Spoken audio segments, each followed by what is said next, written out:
Little Johnny was a precocious child, and one Sunday his family gathered in his grandmother's house for Sunday dinner. And they all sat around the table, and as the meal was served, they received their plate. And as soon as Johnny received his, he began to eat his meal. And his mother said, "Johnny, stop eating.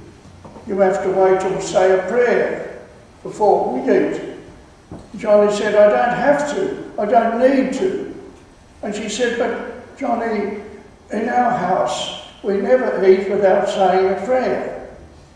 And Johnny said, "But this is not our house. This is grandmother's house, and she knows how to cook." Anyhow, this story of the vine, the image Jesus gives the vine and the branches, I find very difficult, because in my Jesuit training I was marooned up at a place called Seven Hill, which is 60 kilometres north of Adelaide, where we have a vineyard of some 500 acres. And this was years ago when they didn't have much, had no machinery, and I was seconded with a few other young men to go out. And first of all, in the hot sun, we had to break the soil around the roots of the vine. And then another time we had to prune the vine with these terrible secateurs that didn't work, and we nearly chopped our fingers off. So that was that. And then we had, when the vine was ready for the pulling or the picking, the professional pickers came, but we had to join them. So it was terrible, because they were so good and so quick and so professional, and we were floundering around and just trying to do our bit. So it left a scar. And what you talk about vines and grapes and us and all of that and wine, it's not an easy thing to raise, to rear grapes and produce the fruits and the wine. However, he's just making a point today that we're not alone, and you can't stand alone in life, because all of us have been baptised into Christ, baptised into the mystical body we call the church. And our right place is in the church, where you are today, just giving thanks to God and meeting Christ through the Eucharist and getting refreshment and vigour and power to face all the ups and downs of life. And that's how it is to be. That's the fruit. He sends his Spirit upon us as the true vine, and we, the branches, live our lives as best we can. And that's our right place to do that. I remember when I do a baptism, I'm amazed how when I ask the godmother to wrap the child in the white robe or the white garment, he take him out of the mother's hands, or the child out, and immediately starts to yell.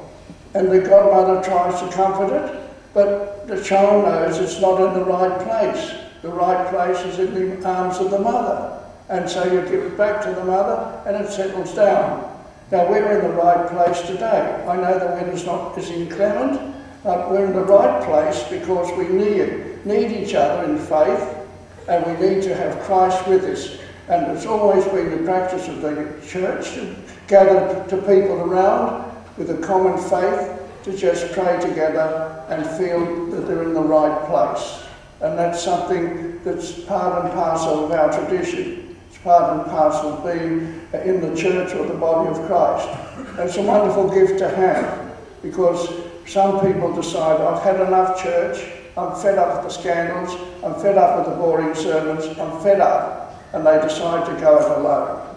Well, you can all try going it alone, and people do. They go alone without God, they go alone, they'll call themselves spiritual, but they don't want any organised religion to pass their path. But we have been chosen in the mystery of God's providence to have this belief, and to have the unity of the church, to have the comfort of being with each other, and the fact that Christ comes and he fortifies us just by coming into our system.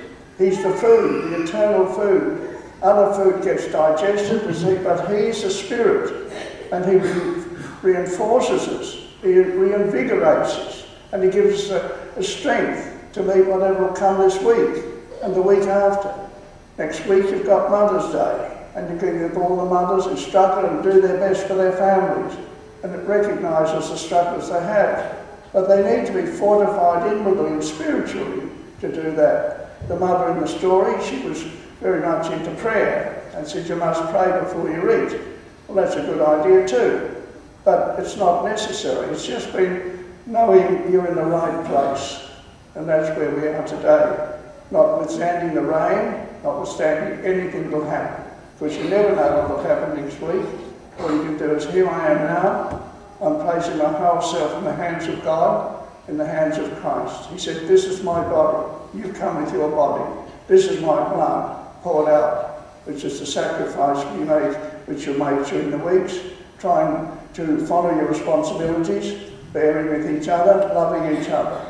Not just by words, but by deeds. Because love is in the hands. It's when you cook the meal, make the bed, sweep the house, drive your car, be with people, put up with discourtesy, put up with ingratitude, but that's part of it. And bearing it with Christ in your heart.